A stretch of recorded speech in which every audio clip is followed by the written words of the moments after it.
来看大家上关心的普发现金1万块，特别预算伫立法院三读通过，但总统公告上紧11月初就会分钱。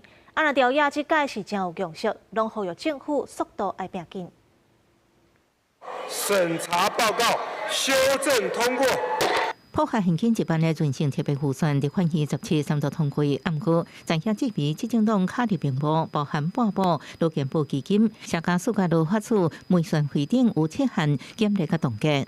违反预算法的规定，偷渡暗插到特别预算，绝大多数跟没宣费都有关系，在那边大撒币，开演唱会。有一个民众党的保留案，应该已经跟农业部已经有达成共识啊，所以应该就是针对7个保留案进行表决。那至于普发现金这一块是没有什么争议的啊，这边也希望能够加速作业的一个流程哈。调查党团照共识，第三读定数了后无提出复议，照遵循特别条例规定，公布了1个月内就启动发放，按算第一批11月顶先等直接绩效。对象主要是包含老年年金、接待等年金，高上475万人受惠。